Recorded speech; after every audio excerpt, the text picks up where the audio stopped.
You know this line. You've probably said it. Money is the root of all evil. Here's the problem. That sentence is missing a word. One word. And when you put it back, the meaning doesn't just shift, it flips. The Bible never said money is the root of all evil. It said something far more uncomfortable and far more personal. The English you grew up hearing buried it. Actually, it buried three things. But it all starts with one Greek word that got quietly left on the cutting room floor. Let's dig it back up. First, let's clear up who said it, because almost everyone gets this wrong too. This isn't Jesus. It isn't a proverb from the Old Testament. It's a private letter. An older man named Paul, writing to a young protege named Timothy, who was trying to lead a church in a wealthy port city called Ephesus. And the actual line in the King James, word for word, reads, "The love of money is the root of all evil." There it is, love. That's the word the bumper sticker version drops. And I know, maybe you already knew that one. A lot of people do. It's the love of money, not money. Fine. But if that's all you know, you're still standing in the shallow end. Because that single missing word is just the first thing English buried here, and not even the strangest one. Stay with me, because the next two changes are hiding in places almost nobody thinks to look, and together, they rewrote what this verse is even about. Because underneath that famous correction are two more changes hiding in the Greek, changes that almost no one mentions from a pulpit. One of them turns a gentle warning into a sweeping curse, and the third is the strangest of all, and we'll get to it near the end. So here's what I'm promising you. By the time this is over, you'll see exactly what Paul wrote in his own language, and you'll understand why the version everyone repeats has been quietly lying to us for about 400 years. Three buried things. Let's take them one at a time. The Greek word Paul actually used is philarguria. Say it slowly. Philarguria. And it's a compound, two words married together. The first half, philos, you already know without knowing it. It's the phil in Philadelphia, the city of brotherly love. It means affection, attachment, the pull of the heart towards something. The second half is argyros, and this is where it gets concrete. Argyros means silver, not money as some abstract idea, silver, because in Paul's world, money was silver. The coin in a working man's pocket, the denarius, was a disc of silver. When Paul says philarguria, he's not pointing at a bank balance. He's pointing at a piece of metal you could bite, weigh, hide under the floorboards. So put the halves back together. Philarguria isn't money, it's love of silver, the craving, the grip, the way the heart leans toward the coin. And that changes everything, because money, the metal, the number, that's neutral. It can feed a family or fund a hospital. It just sits there. What Paul calls a root of evil is not the thing in your hand. It's the thing in your chest that won't let go of the thing in your hand. Here's how personal that is. A man with nothing can be ruled by philarguria, lying awake, aching for what he doesn't have. And a woman with millions can be free of it, holding her wealth with an open hand. The verse was never measuring your account. It was measuring your grip. And that distinction matters more than it sounds, because it quietly destroys two opposite lies we tell ourselves. The first lie is the rich man's, I'm generous, I give. So this verse isn't about me, while his whole identity is welded to the number. The second lie is the poor man's, I barely have anything, so at least I'm clean of this, while he burns with envy at everyone who has more. Paul's word slips past both excuses. Philarguria doesn't ask how much is in your hand. It asks how tightly your heart is closed around it. One more detail, and it tells you how deliberate Paul was being.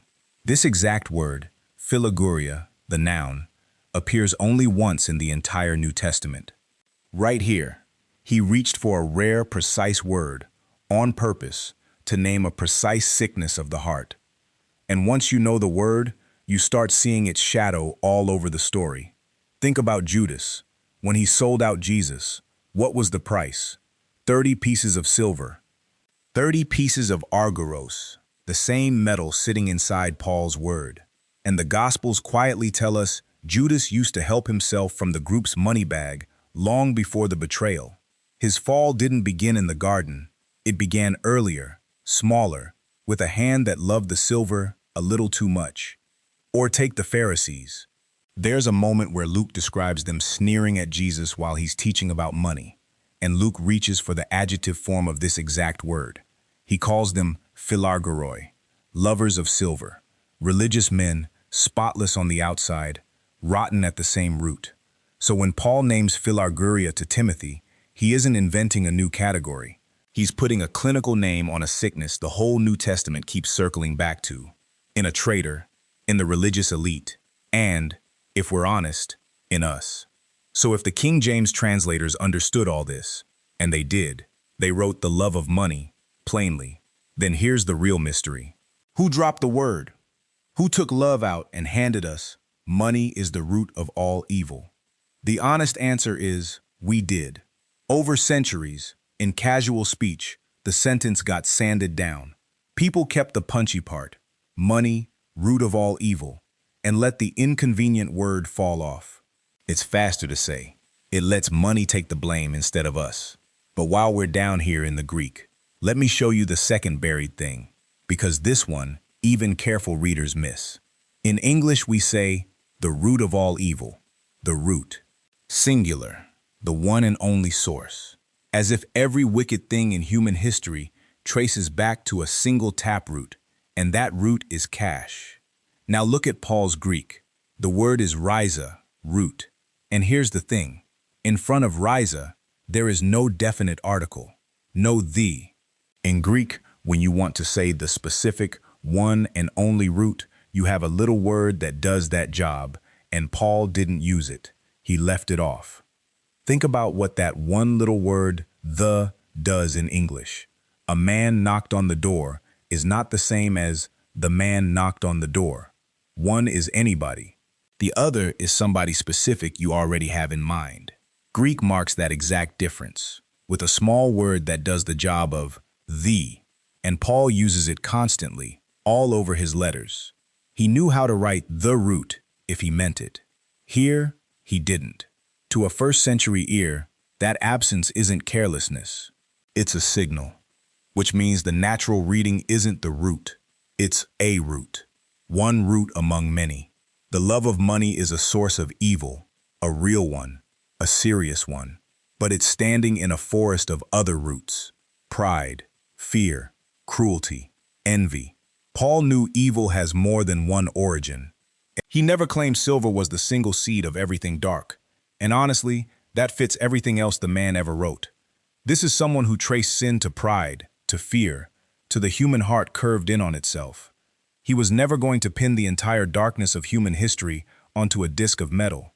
That would be lazy theology, and Paul didn't do lazy. Do you feel how much smaller and sharper that makes the sentence? The root of all evil is a thunderclap, dramatic, total, almost mythological. A root of evils is a doctor's diagnosis, careful, specific, true. Somewhere between the Greek and the bumper sticker, a diagnosis got inflated into a curse. That's two changes now. Love, gone. A root swollen into the root.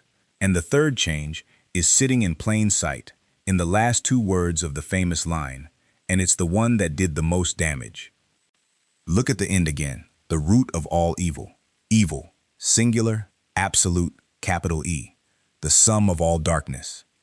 But Paul's word there is kakon, and kakon is plural, not evil, evils, all kinds of evils. The older, more careful English translations actually keep this. They read, a root of all kinds of evil. You can check the American Standard or the World English Bible. The plural is right there. This sounds like a grammar footnote. It isn't. It's the whole difference between a warning and a witch hunt. The root of all evil says, this one thing causes everything bad. It's a claim about origins, total, cosmic, terrifying. A root of all kinds of evils says, this one craving can grow into many different bad outcomes. Fraud here, betrayal there, a wrecked family somewhere else. It's a claim about tendency, about what love of silver tends to sprout when you let it take hold. And Paul wasn't theorizing. He was writing into a specific city. Ephesus ran on trade. Its famous temple of Artemis wasn't only a place of worship, it doubled as a bank, a vault where silver was stored and lent. Paul had just warned Timothy, a few lines earlier, about teachers who treated religion itself as a business. Look at the verse right before ours. Verse 5. Paul describes men who imagine that godliness is a means of gain. The Greek word there is porismos, a hard commercial term, the language of profit and revenue.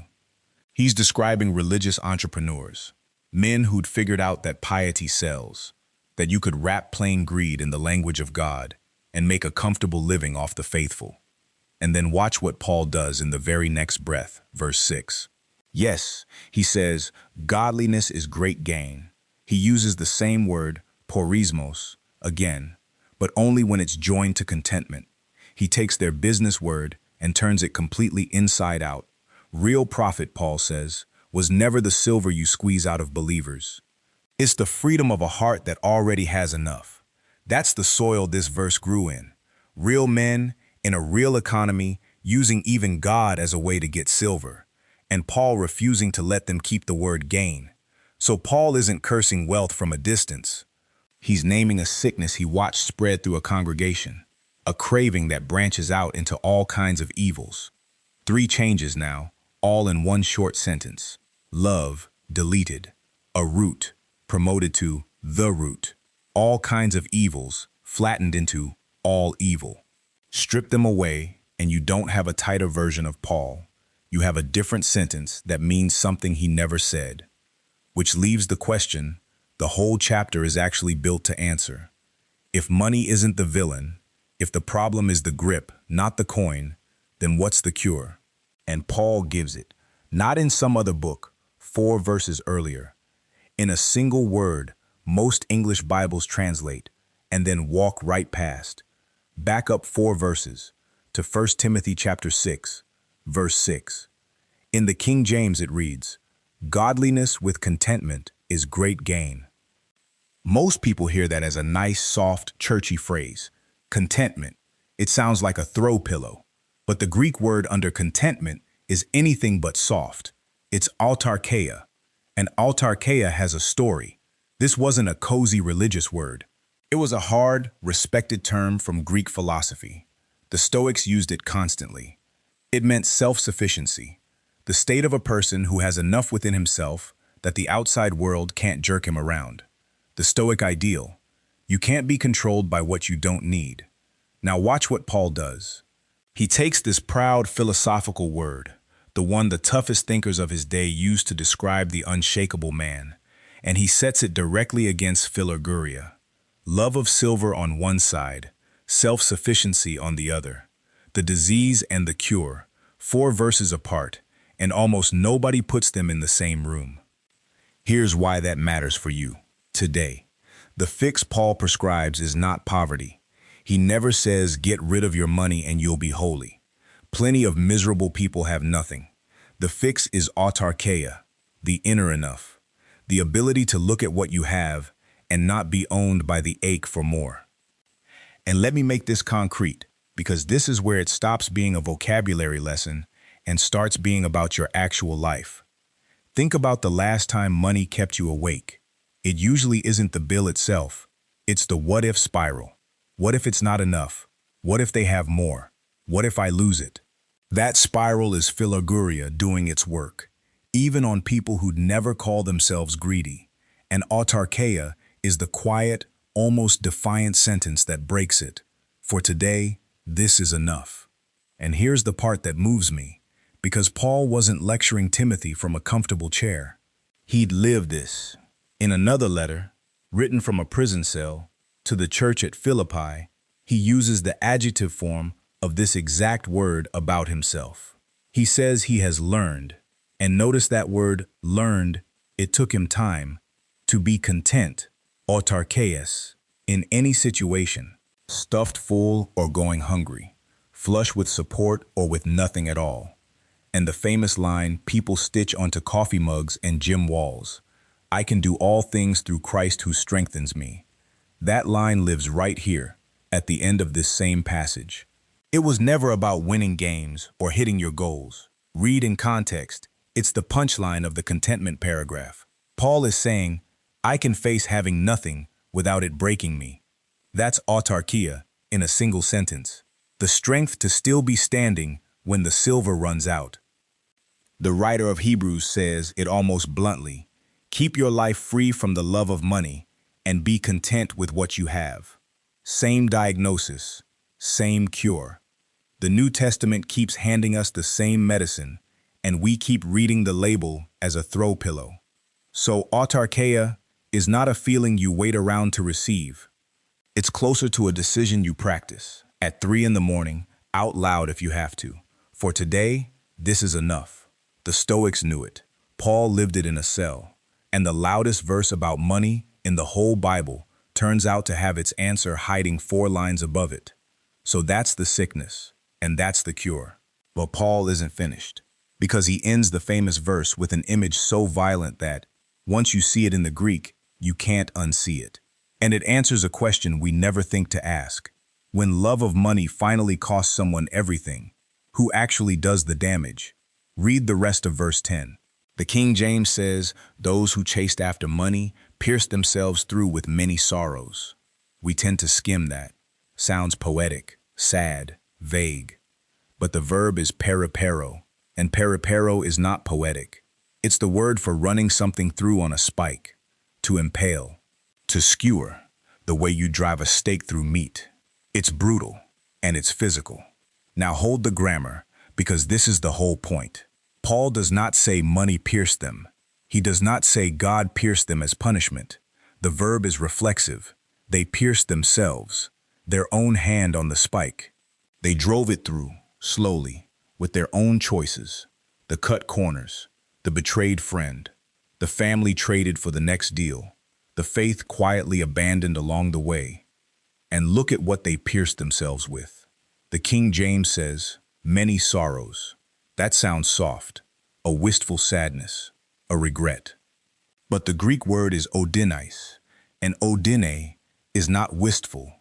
It's the word for sharp, stabbing pain, anguish, the kind that doubles a person over. So the full picture is almost unbearable. A man with both hands on the spike, driving it in himself. And what comes out of the wound isn't quiet regret, it's agony. The specific agony of waking up one day, having traded the people you loved, the faith you once held, the person you used to be, all of it, for silver that never once made you feel safe. That's the final buried thing, and it's the heaviest. We love to imagine money as a power that attacks us, a force out there, doing things to us. It lets us off the hook. Paul says no. The coin never held the spear. The hand was always yours. Put the whole excavation back together and look at what Paul actually wrote. Not money, the love of silver. Not the root, a root, one among many. Not all evil, all kinds of evils, branching out wherever the craving takes hold. With a cure named 4 verses up, autarkeia, the inner enough, and a warning that the wound, when it comes, is self-inflicted.